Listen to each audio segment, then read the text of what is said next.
Bom dia, a paz do Senhor para todos vocês que estão aí na escuta, já ligados hoje, sexta-feira, não é? Vamos ter aí um fôlegozinho de final de semana. Bom dia, Jailton, já chegando ali no Facebook. Obrigada por todos vocês que têm nos acompanhado a cada manhã. Há mais de 2 anos, né? Nós já estamos no ar, já até perdi as contas, né? Glória a Deus, porque o Senhor, Ele é fiel e a cada dia o Espírito de Deus, Ele renova a mensagem, né? Ele traz algo novo, Ele nunca falha, nunca nos decepciona. Cada vez que em fé eu me coloco neste microfone da Rádio Impacto, né?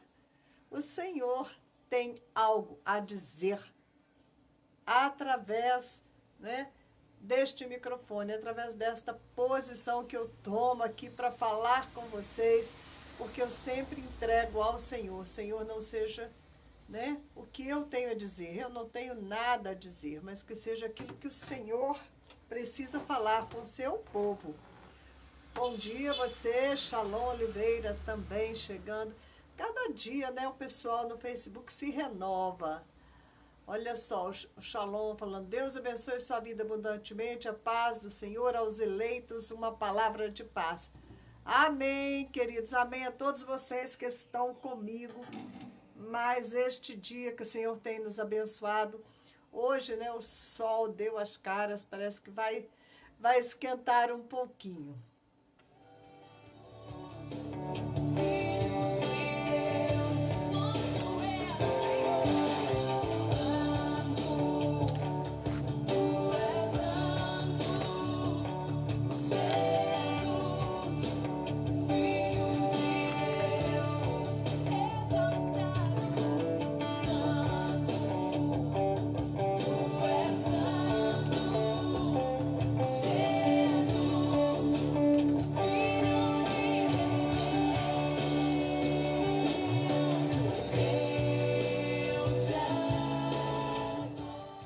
Então, hoje nós vamos terminar o nosso estudo em Ezequiel, fechando, falando sobre atos proféticos.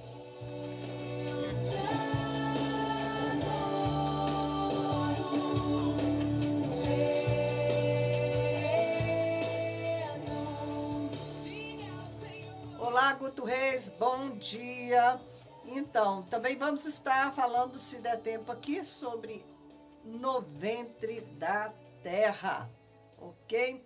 E estamos na leitura, na sequência aqui, em 1 Pedro.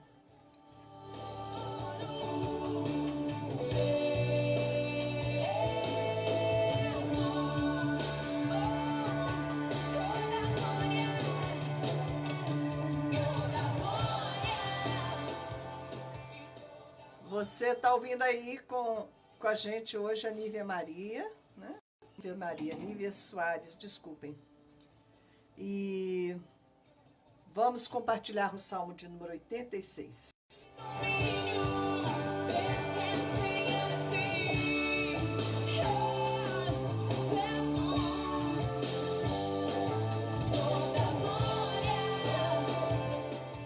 Nós já estamos em ritmo de despedida, ok? Segunda-feira já entramos em setembro, o mês da minha viagem, não é? E os dias vão assim passando, correndo, correndo, correndo.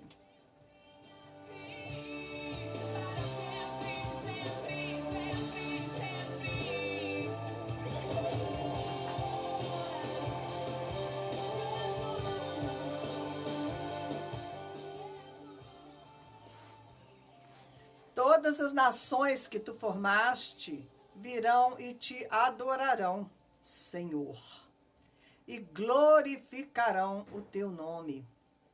Pois tu és grande e realizas feitos maravilhosos. Só tu és Deus. Ensina-me o teu caminho, Senhor, para que eu ande na tua verdade.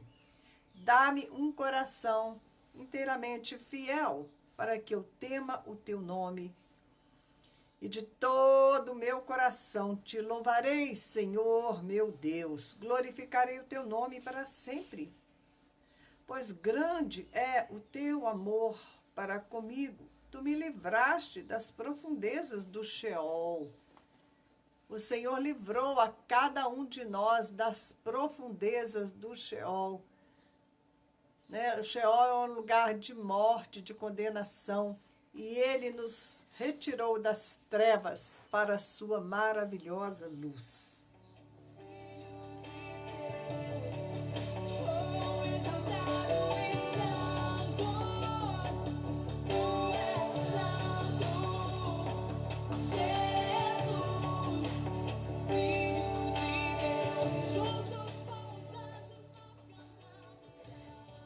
É isso, eu tenho um testemunho para dar para vocês hoje. Vocês têm me ouvido falar da minha viagem, né? Dia 25 de setembro eu vou estar indo para a Índia, para o Nepal, de volta para o campo missionário que eu já estive, né?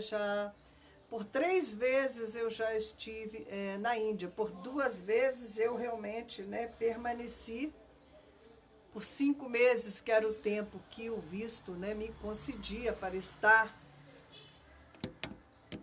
E é um campo missionário, assim, bem difícil, né? Só mesmo muita capacitação do Senhor para a gente poder sobreviver ali na Índia, né? Um contexto bastante diverso, em todos os sentidos. Até mesmo a água. Ali é uma área de deserto da Índia, né? A linha do Equador passa ali próximo à capital de Delhi, então é um clima extremamente difícil, não é? O calor vai para mais de 50 graus, né? O calor de matar, um frio bastante intenso. A água é salinizada, a água é cheia de sal. Então, eu me lembro do meu tempo ali na Índia, do meu cabelo ficar um horror, a minha pele ficar horrorosa. Não é, você vai ficando realmente muito feio, porque, né, tudo ali não colabora, né? Tudo faz você ficar feio e tudo ali é feio. Por causa da idolatria, por causa dos milhares, de milhões de deuses que são invocados. É um povo muito oprimido, não é? Muita miséria. Então, não é fácil esse contexto da Índia. E só pela graça de Deus eu estou ali de volta, né? Vou embarcar no dia 25 de setembro, fico 5 meses. Devo atravessar mais ou menos um mês lá para o Nepal. E, então, só volto em março. Só volto no comecinho do mês de março, né? E é muito bom você responder os desafios do Senhor em fé, sabendo que, né, de você mesmo você nada pode, você não vai fazer nada, você não vai conseguir nada, que tudo que você fizer vai ser pela graça do Senhor, vai ser pela capacitação de Deus, né? Então é muito bom saber que você vai estar dando frutos, frutos do Espírito, porque ou você dá frutos do Espírito ou você não dá nenhum fruto, né? Não tem meio termo. Porque ali você está completamente dependente da graça de Deus, né? Essa decisão que eu tomei de ir, eu me lembro um dia que eu estava orando e eu falei, Senhor, eu renuncio à minha vida comum, do dia a dia, não é? A minha rotina, ao meu conforto, ao estar perto da família.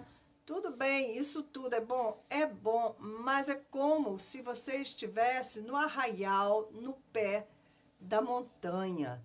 E quando você ouve e responde ao chamado do Senhor, É como Moisés, quando Deus falou com ele, né? E falou, sobe, sobe para cá.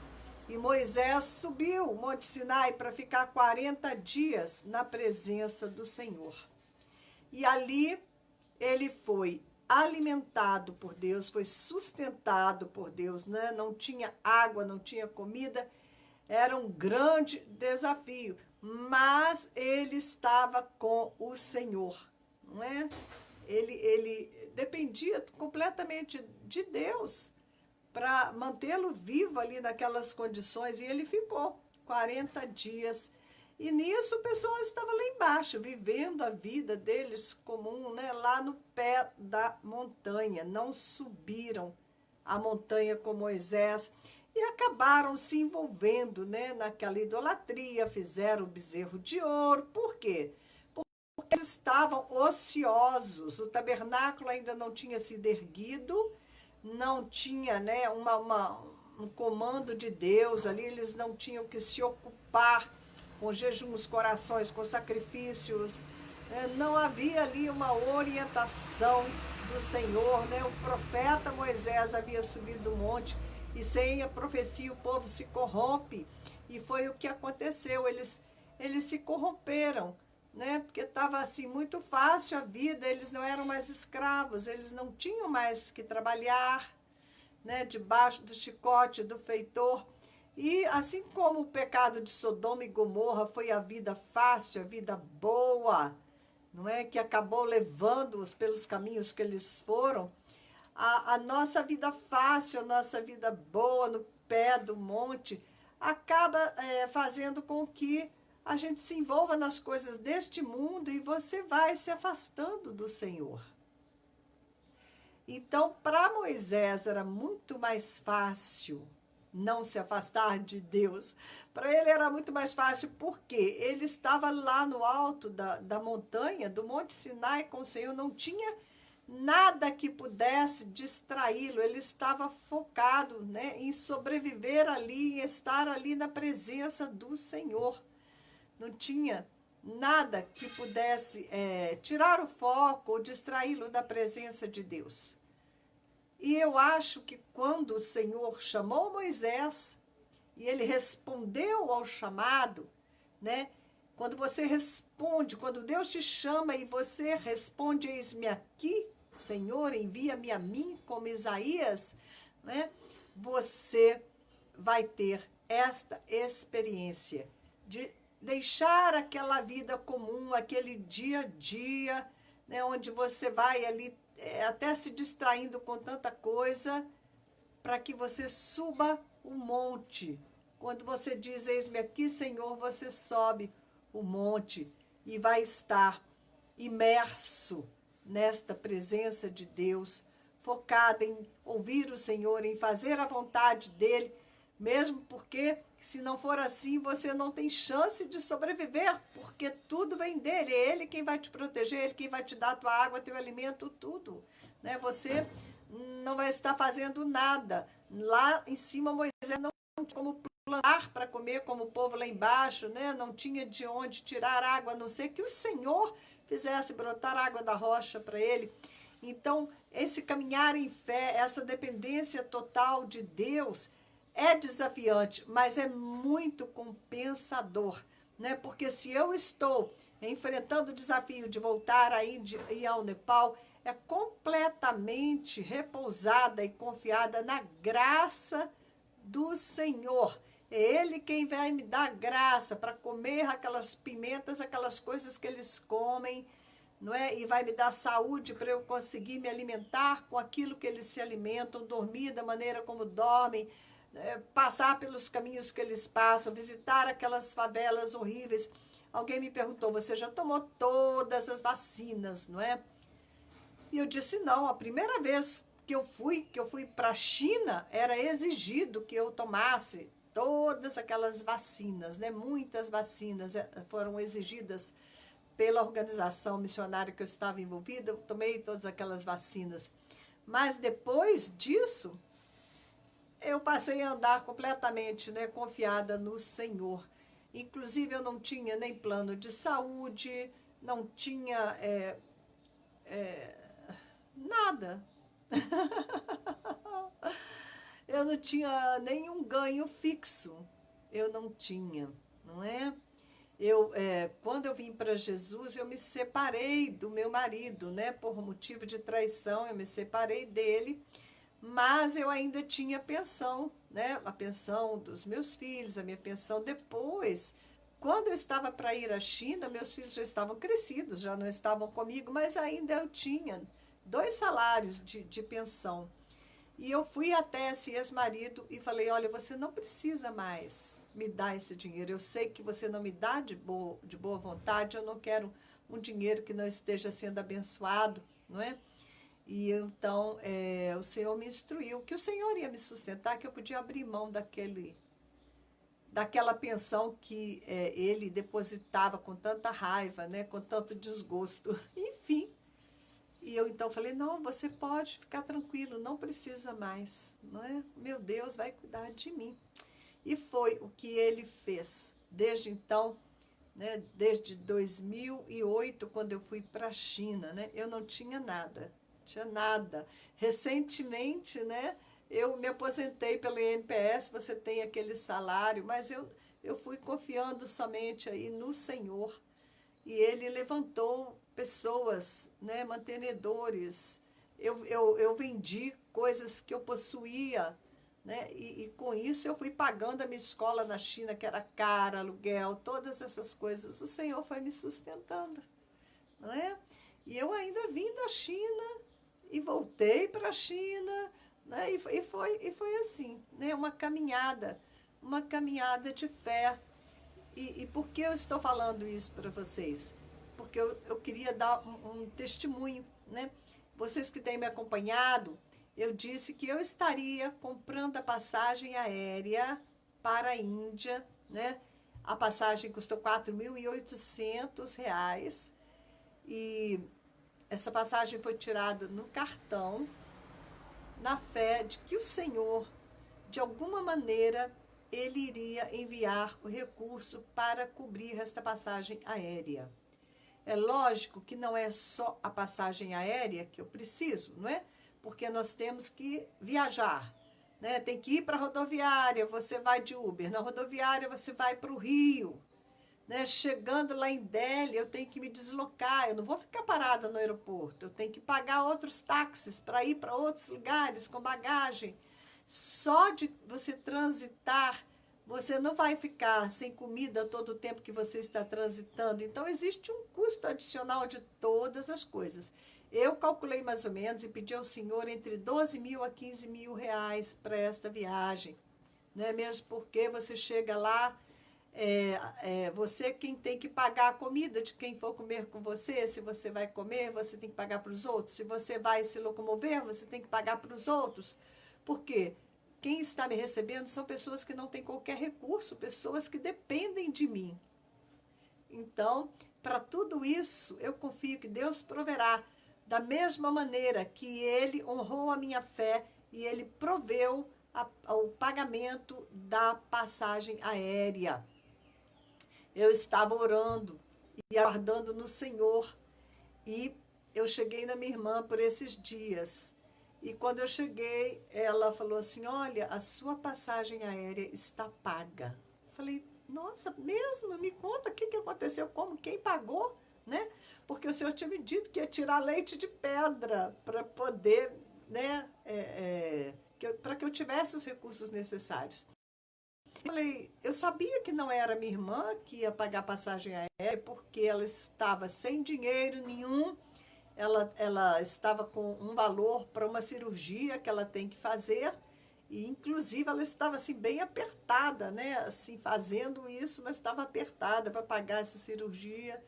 E então eu sabia que não seria ela, que ela não ia poder me ajudar com nada, né? Embora ela tenha o coração em missões, ela não ia poder. Então quando ela falou assim, olha, a sua passagem está paga, eu falei, ué, como assim? Né? O que aconteceu? Ela falou, o Senhor me abençoou. Aconteceu isso, né? Esse dinheiro que eu não previa, ele veio para mim o Senhor me abençoou com isto, e eu tinha feito um trato com Deus que se Ele, né, providenciasse esse dinheiro, esse recurso para mim, que eu investiria na obra do reino.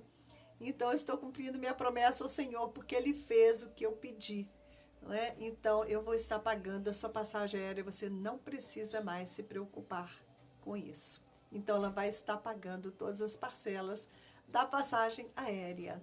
Então, eu quero compartilhar isso com vocês para que Deus seja louvado, para que o nome de Deus seja engrandecido, porque Ele é fiel. Ele é fiel. Veja bem, vocês têm acompanhado, eu comprei essa passagem por fé e o Senhor honrou a minha fé, né, usando a minha irmã, abençoou a minha irmã para que ela pudesse me abençoar. Porque ela me conhece, ela sabe, não é que eu estou indo enviada pelo Senhor, ela sabe, né, que o meu coração está em fazer a vontade de Deus. Então, ela investiu, né, na minha ida. Pode dar um glória a Deus, né? Pode dar um glória a Deus, porque quando você diz, eis-me aqui, Senhor, envia-me a mim, Ele providencia o recurso. Assim como quando Ele chamou Moisés lá para cima do Monte Sinai para dar as tábuas da lei a ele o sustentou por 40 dias. Por 40 dias. Não temos detalhes de como o Senhor sustentou Moisés. Se foi somente com o poder dele, ele não precisou comer, não precisou beber, ou se o Senhor, né, fez como Elias, que os corvos traziam pão para ele, né? Fez como Jesus, que os anjos, quando Jesus terminou o jejum, os anjos vieram e o serviram. Né? Deus pode ter feito de várias maneiras, né? Ele pode ter escolhido como sustentar Moisés, porque inclusive quando Moisés desceu e ele viu que o povo havia se desviado, e ele quebrou as tábuas da lei, né? Ele voltou para o monte mais 40 dias e 40 noites. Né? Então foram 80 dias de jejum na presença do Senhor, tanto que quando ele desceu, o rosto dele brilhava, né, de estar na presença do Senhor. Então, vale a pena você confiar nesse Deus para Ele suprir o teu sustento, conforme eu estou compartilhando com vocês. Juliana está chegando agora. Juliana, você perdeu o meu testemunho, depois eu sei que você vai ouvir lá no WhatsApp, ok? Não deixe de ouvir, porque é para edificação de todos vocês que eu estou compartilhando sobre a fidelidade do Senhor. O nosso Deus não falha, né? Quando nós estamos no centro da vontade dEle, buscando fazer aquilo que o Senhor quer de nós. Deus, Ele é Jeová, né? Jiré, Deus proverá.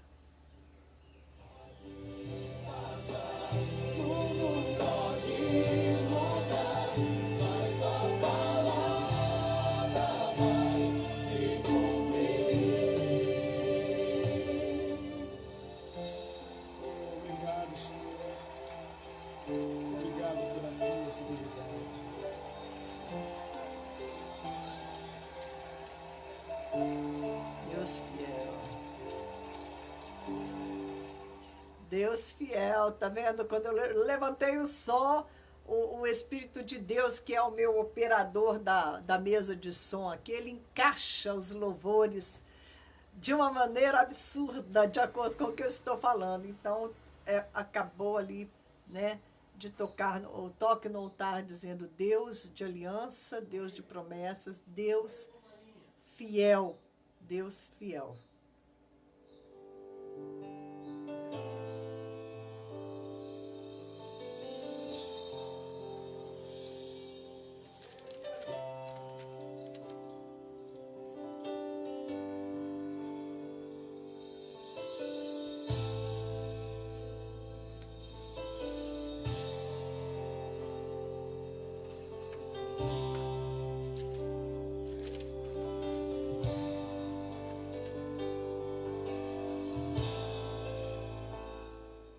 Vamos compartilhar em 1 Pedro, é onde eu estou na minha leitura dessa manhã. Eu vejo uma pequena nuvem do tamanho da mão de um homem, mas esse é o sinal que a tua chuva vai descer.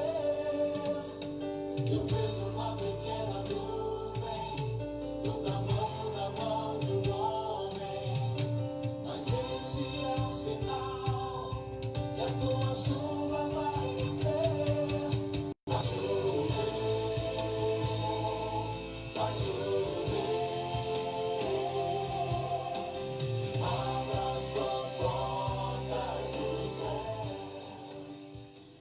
céu. O capítulo 3 de Pedro, a partir do verso 8, sofrendo por fazer o bem. Quanto ao mais, tenham todos o mesmo modo de pensar.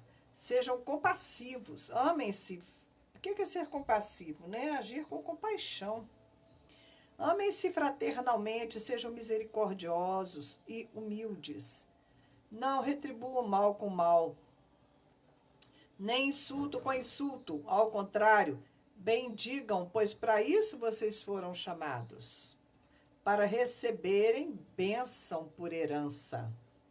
Pois quem quiser amar a vida e ver dias felizes, guarde a sua língua do mal e os seus lábios da falsidade. Afastem-se do mal e façam o bem. Busquem a paz com perseverança, porque os olhos do Senhor estão sobre os justos e os seus ouvidos estão atentos à sua oração. Mas o rosto do Senhor volta-se contra os que praticam o mal.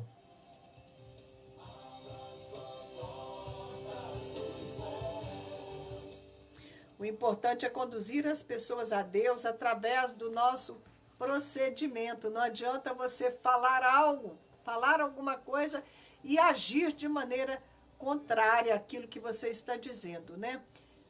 As pessoas vão observar muito mais as suas atitudes do que as suas palavras. Mesmo assim, as palavras precisam ser vigiadas. Deus precisa colocar freio na nossa boca.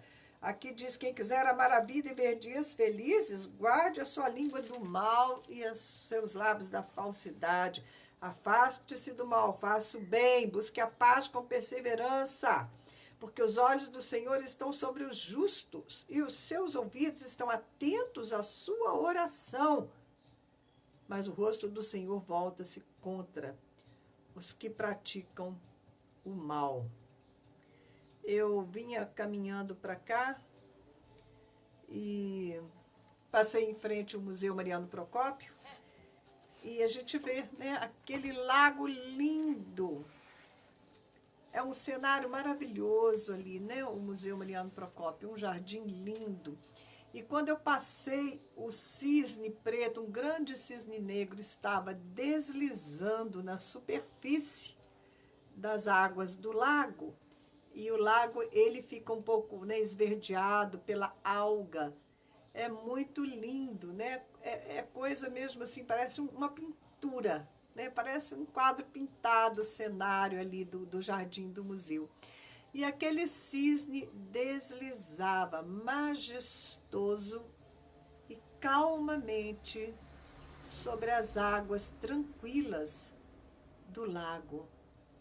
Se eu pudesse parar e ficar olhando aquela cena, olhando aquele cisne nadando, eu creio que eu poderia me aprofundar na sensação, né, daquele cenário, daquela cena, a sensação que aquilo ali me trouxe, né, de um sentimento de muita calma, de muita paz, de muita tranquilidade. E eu pude perceber o quanto nós, seres humanos, somos totalmente ansiosos, agitados, nós somos cheios de ansiedade, de temores, de ansiedades, né? É como que as nossas emoções, esses sentimentos, como se eles estivessem todo o tempo borbulhando, né, dentro de nós, principalmente dentro do incrédulo. Nós que estamos na presença do Senhor ainda, né, conseguimos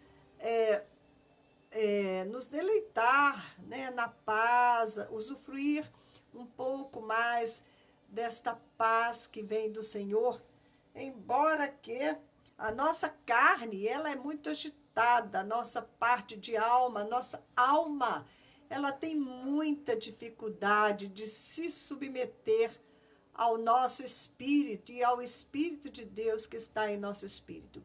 A nossa mente, ela não se aquieta, ela não para de pular de um lugar para o outro. As nossas emoções se agitam com facilidade. Com facilidade. Você já acorda de manhã, né, sentindo triste, ou alegre, ou desanimado, ou animado. É uma coisa assim, um borbulhar constante. E eu fiquei observando aquele cisne deslizando na superfície do lago e pensei, Senhor, esse cisne, ele está vivo e ele está simplesmente desfrutando de estar vivo, desfrutando a vida. Não havia naquele cisne qualquer sinal de ansiedade, de agitação, de se sentir incômodo por alguma coisa ou por qualquer coisa. Ele se sentia em perfeita paz.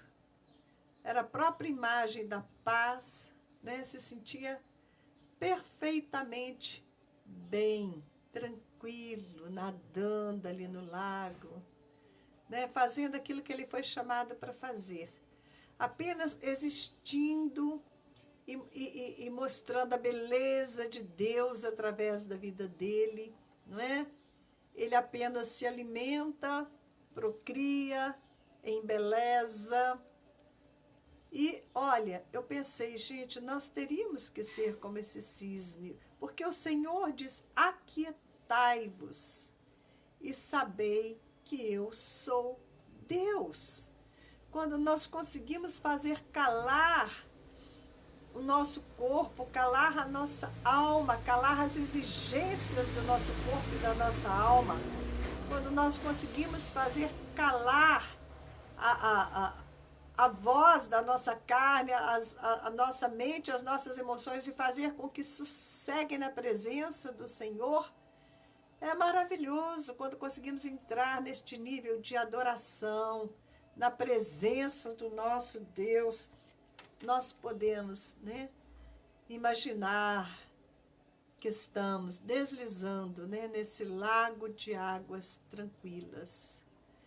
Puxa vida, é pena que nós, né, não podemos juntar as duas coisas, né, porque o cisne, ele não tem uma vida intensa de emoções, de pensamentos, né, então por isso é mais fácil para ele, né, deslizar tranquilamente nas águas do lago.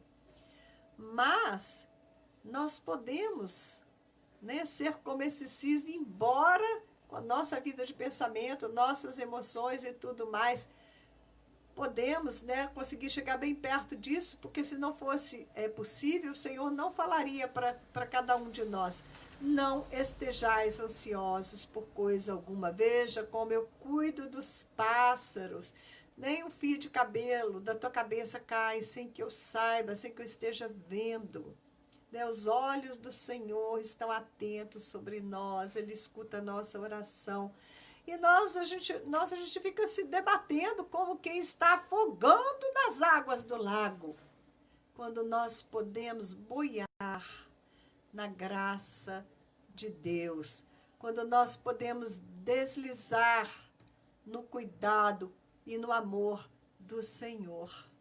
Como nós somos tolos em não ouvir a palavra de Deus, né? E conseguir fazer, né, que o nosso ser se acalme, que a gente possa confiar, confiar, confiar, se acalmar, né? Eu, com essa viagem internacional, 5 meses fora do Brasil, quantas coisas, quantas providências eu tenho para tomar, né? O Senhor nunca me dá o recurso financeiro, Ele só dá na hora que eu vou precisar, quase, né? Porque eu tenho que confiar que Ele está indo à minha frente. E esta caminhada de fé que nós temos nesta terra é isso. Nós temos que aprender a confiar na bondade e no amor do Senhor e não ofendê-lo com as nossas inseguranças, as nossas dúvidas, as nossas preocupações, as nossas inseguranças, porque tudo isso é uma maneira de dizer que Ele não é suficiente para nós, que Ele não está olhando, que Ele não está vendo, que Ele não está cuidando, né? Que Ele não é confiável, que Ele não é fiel. Então, quando queremos adorar o Senhor e exaltá-lo, nós devemos, né, fazer como Jesus ensinou: Pai nosso que estás no céu, seja santificado o teu nome, seja feita a tua vontade, Senhor. O pão nosso de cada dia nos dá hoje. Né? Não é maravilhoso poder caminhar assim? Por isso eu tomei essa decisão, né? Como eu comecei a falar para vocês lá no começo, que eu estava orando, e eu vi que eu não quero viver ao sopé da montanha. Eu não quero ficar lá embaixo tendo uma vida natural, uma vida comum. Eu quero subir o monte. Eu quero ouvir e atender ao chamado do Senhor. Eu quero ter o privilégio de estar vivendo no centro da vontade de Deus, deixando que Ele seja glorificado, que Ele viva através da minha vida, que Ele me alimente, que Ele me dê água, que Ele me dê o pão, que Ele, né, me mostre a sua glória, como Ele mostrou a Moisés. Eu quero andar perto de Deus, por isso eu abro mão. Eu abro mão de viver uma vida normal, uma vida confortável, mesmo sabendo que tudo isso está acima das minhas forças. É dessa maneira que se glorifica o Senhor, né? Confiando na graça dEle, fazendo como Jesus diz lá em João 15, acho que é 15, acho que é isso. Eu sou a videira, vós sois os ramos, sem mim nada podeis. Né? Eu quero estar assim, não podendo nada sem o Senhor, ligada na vida, confiando. Tem vezes você cansa, né, do desafio de viver pela fé, você quer tomar as coisas nas tuas mãos, mas isso dura pouco tempo, porque logo você vê que o que Deus tem para nos dar é infinitamente melhor e maior do que aquilo que nós podemos conseguir por nós mesmos, com as nossas próprias mãos, com as nossas próprias forças. Amém?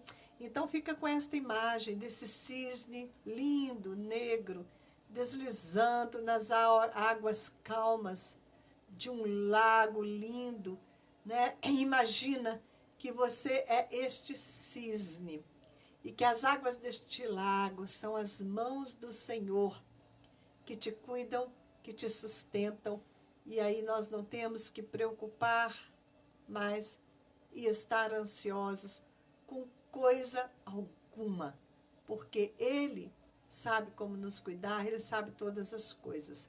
O nosso foco deve ser a fé, a confiança nele, sabendo que Ele é fiel. Amém? Meu desejo é estar junto a ti. Eu preciso estar junto a ti. Tu és o meu amor. Meu desejo é estar junto a ti. Eu preciso estar junto a ti. Tu és o meu amor. Pra sempre vou louvar.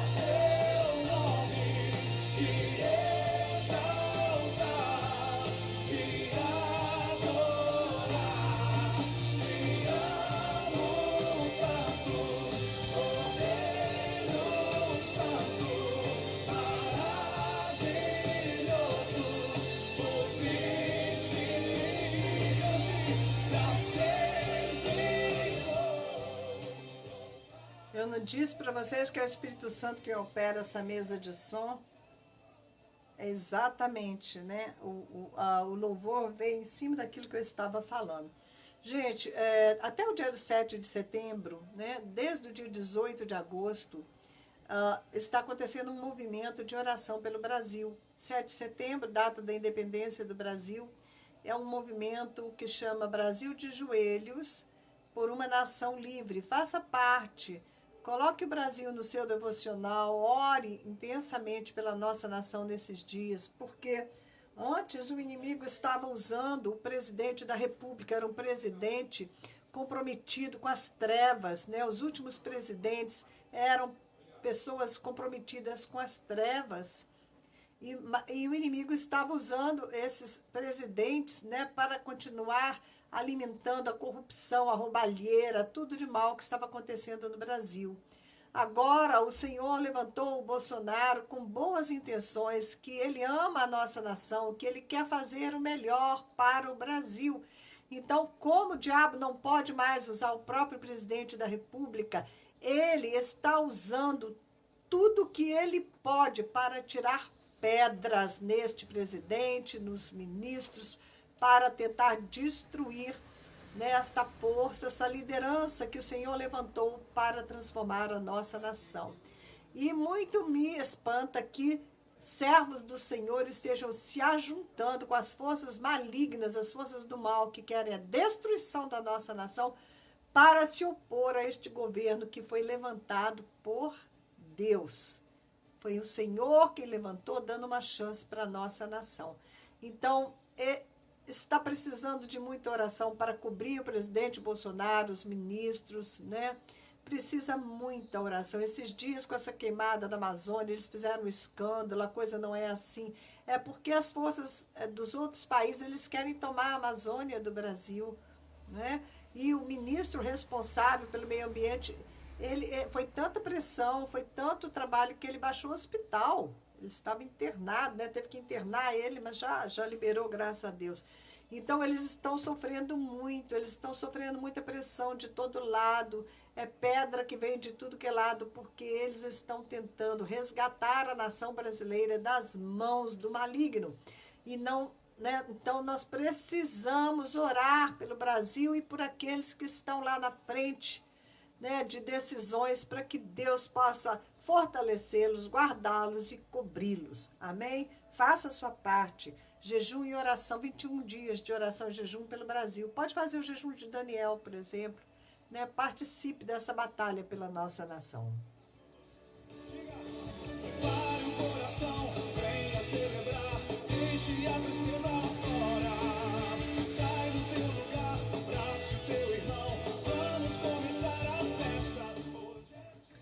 Então, eu estou voltando aí de Nepal por causa do projeto Asra, inclusive o projeto Esperança, escola para as crianças que temos lá em 2 favelas, são 60 crianças que nós cuidamos. Eu convido você a participar do meu envio, a você ofertar para que a gente possa, né, levar alguma coisa para essas crianças, alguma provisão para aquelas famílias, né, que não tem nada, são favelas terríveis, né, miséria absoluta. E eu convido você a fazer parte e adicione seu nome no meu WhatsApp para que você possa me acompanhar nesta jornada. O meu WhatsApp é 329 9195 9489. Este programa vai estar postado no Facebook, você pode ir lá no meu Facebook assistir, vou postar também no YouTube, você pode entrar no meu canal de YouTube, é Márcia Entre Nações, ok? Márcia Entre Nações. E eu conto contigo, ok? Se Deus tocou no teu coração, vamos caminhar conosco em ofertas, em intercessão, em oração. Para louvar teu nome, eu canto para ti, Senhor, e adoro estar perto de ti. Bom, então eu quero concluir, né, o estudo do livro de Ezequiel, algumas contribuições do livro de Ezequiel, e eu vou falar sobre atos proféticos. Vamos lá, senão acaba o tempo e eu não consegui. Bom dia, Alcebiades. Paz do Senhor para você. Bom dia, Beto. Espero que você esteja ligado aí também. Beto Estufados, Wagner, tanta gente, né? Tantos irmãos, irmãs conosco, Flávia. É tanta gente, né? Luísa, muita gente, né? Graças a Deus que vocês caminham comigo. Vamos lá. Os atos proféticos, eles podem ser mais um recurso para você utilizar na sua intercessão. É uma estratégia de batalha espiritual mais recente que o Espírito de Deus tem trazido para a igreja, né? Então, tem pouca literatura, pouca coisa escrita especificamente sobre esse assunto de atos proféticos. Quando se tem algo para tomar posse, você quer tomar posse, né, de uma cidade para o Senhor, ou seja o que for, quando tem algo para você tomar posse, você faz um ato profético, um sinal no reino físico de que nós estamos conquistando algo no plano espiritual.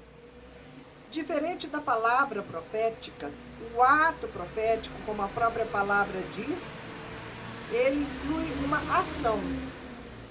Então, não é só uma palavra profética, né? É uma ação profética.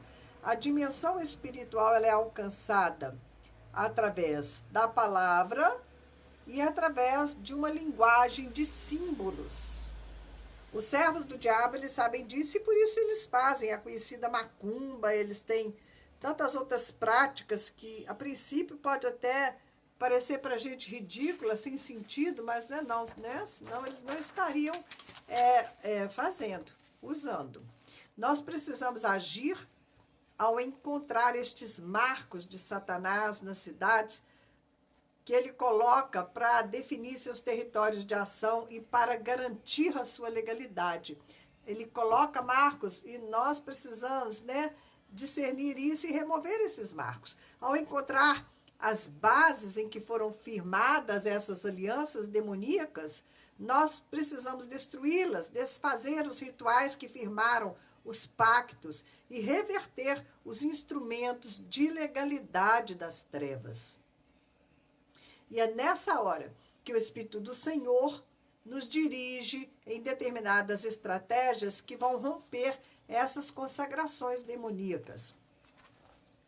Cada situação sugere uma estratégia diferente.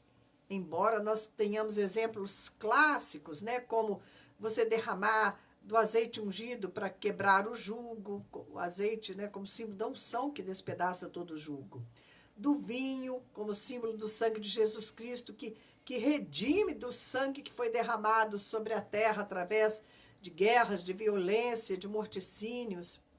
Temos as marchas, né, ao redor de muralhas que precisam cair, a exemplo da marcha de Josué, e etc, ok? Aqui na nossa cidade de Juiz de Fora, nós identificamos portais que deveriam ser fechados no mundo espiritual. Uma das coisas seria desligar a nossa cidade da cidade do Rio de Janeiro. Um grupo de pastores foi a cada uma dessas saídas e nós oramos determinando o fechamento das fronteiras entre Juiz de Fora e Rio de Janeiro. E isso funcionou, mas, né, já precisa isso ser reforçado, porque já tem bastante anos que foi feito isso. Foi em 1997, mais ou menos, não é? Mesmo assim, vocês veem que toda aquela violência do Rio de Janeiro tem sido bloqueada de entrar em Juiz de Fora. Juiz de Fora ainda é uma cidade, não é possível de você viver, não tem o nível que nós fechamos, nós não admitimos a entrada desses espíritos de violência, ok? Nós colocamos bandeiras com a inscrição Juiz de Fora pertence a Jesus. Nós fincamos essas bandeiras em locais estratégicos. Nós fizemos muitas caminhadas de oração pelos bairros, quebrando consagrações específicas em cada um deles, através destes atos proféticos. Muitas batalhas tremendas têm sido enfrentadas pelos guerreiros do Senhor mundo afora, utilizando-se dos atos proféticos, que chamam, esses atos proféticos, eles chamam à realidade as coisas novas que estão no coração do Pai. Eu disse para vocês, né, o Senhor, ele me enviou às nações, me deu bandeiras para serem colocadas nesses vários lugares por onde eu vou, nesses vários territórios, né? Conquista para o reino de Deus. Na Bíblia, nós podemos encontrar muitos exemplos de atos proféticos. Em Jeremias 13, né, quando o Senhor manda que ele compre um cinto de linho e depois deixa o cinto na fenda de uma rocha para apodrecer. E aquilo significava, né, que do mesmo modo Deus estava fazendo ali um ato profético para que as pessoas entendessem, significando que do mesmo modo o Senhor ia fazer apodrecer a soberba de Judá e a muita soberba de Jerusalém. Foi essa a interpretação de Jeremias, né, que ele trouxe para aquele ato profético que Deus mandou que ele fizesse. O cinto ia apodrecer, assim como a soberba de Judá e de Jerusalém. Em Jeremias 27, o profeta faz brochas e canzis e pendura no pescoço, simbolizando a submissão ao governo babilônico. No capítulo 32, o Senhor ordena a Jeremias que compre um campo em Anatote, quando a cidade de Jerusalém estava prestes a cair no poder do inimigo. Este ato significava que ainda se comprariam casas, campos e vinhas naquela terra quando o Senhor restaurasse a cidade. O capítulo 4 e o capítulo 5 de Ezequiel envolvem também um ato profético, simulando com tijolos o cerco a Jerusalém que se aproximava. No tijolo mole, ele desenhou uma figura de Jerusalém, construiu fortificações, que são torres, ligou-as à cidade por trincheiras, ou melhor, rampas de assalto. Essas trincheiras são rampas de assalto, e ele dispôs ao seu redor arraiais, que significa soldados, para cercá-la. A força dos que cercavam a cidade e a impossibilidade de escape foram representadas pela sertã, que era um prato de ferro que Ezequiel colocou entre si e aquela maquete que ele fez, uma maquete profética a respeito do cerco de Jerusalém. Todas essas passagens são profecias transformadas em atos e em encenações de situações que estavam para acontecer. A Bíblia, ela está repleta de atos proféticos como uma linguagem de Deus na comunicação com o seu povo. Mateus 26, de 6 a 13, diz assim: Ora, estando Jesus em Betânia, em casa de Simão, o leproso, aproximou-se dele uma mulher trazendo um vaso de alabastro cheio de precioso bálsamo, que lhe derramou sobre a cabeça, estando ele à mesa. Pois aí Jesus dá o significado daquele ato profético feito por Maria derramando este óleo. Jesus vem e diz: pois, derramando este perfume sobre o meu corpo, ela o fez para o meu sepultamento. Ali Maria fez um ato profético, né? Ungindo o corpo de Jesus para afastar o cheiro da morte, como eles faziam, levavam muitas perfumarias, incensos, né, para depositar junto ao corpo do morto. E ela então ungiu o corpo de Jesus para afastar o cheiro da morte. E esse ato profético dela é um tremendo exemplo no Novo Testamento. Maria ungir Jesus, anunciou a sua morte e o seu sepultamento. E foi um ato profético que alcançou o objetivo dele. De que maneira este ato profético alcançou o objetivo? Vou falar para vocês um instantinho.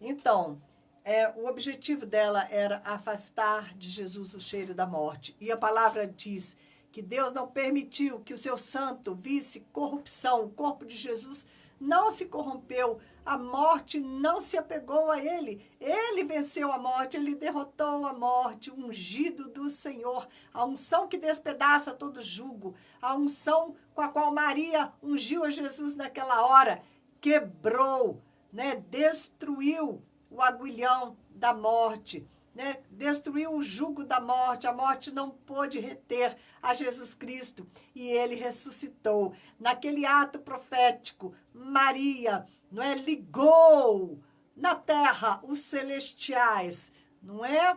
Foi o próprio Deus Pai quem inspirou Maria, aquele ato profético que deu legalidade, reforçou a legalidade do reino dos céus de intervir no reino da terra, né? E realmente, não é? Ela conseguiu preparar Jesus para o seu sepultamento, mas mais que isso, a finalidade daqueles perfumes que eles colocavam era afastar o cheiro da morte, e ela conseguiu que nem sequer o cheiro da morte se apegou a Jesus. Assim como na fornalha ardente, nem cheiro ficou daquele fumaça, daquele fogo, né? Quando o Cedraque, Mesaque e Abednego foram tirados, nem cheiro de fumaça, nem cheiro de morte se apegou a Jesus. E Maria, não é? A intercessora de Jesus na Bíblia, ela discerniu o propósito do Senhor, ela foi movida pelo Espírito de Deus neste ato profético lindo, de tanto significado e com tanta eficiência, não é? Assim são os atos proféticos, quando são feitos na orientação do Espírito.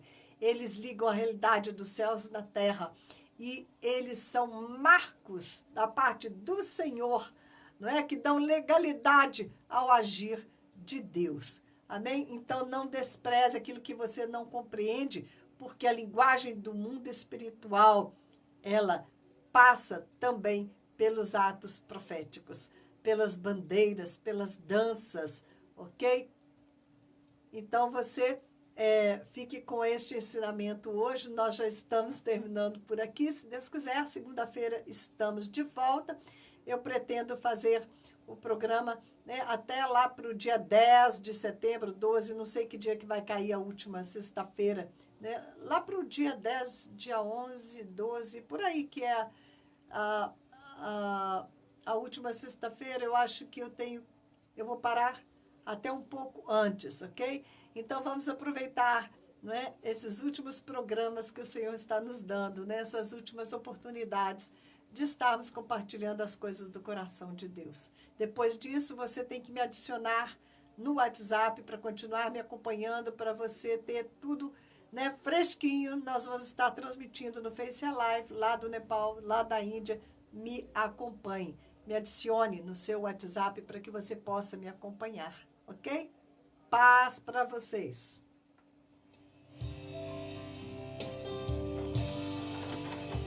Bom dia.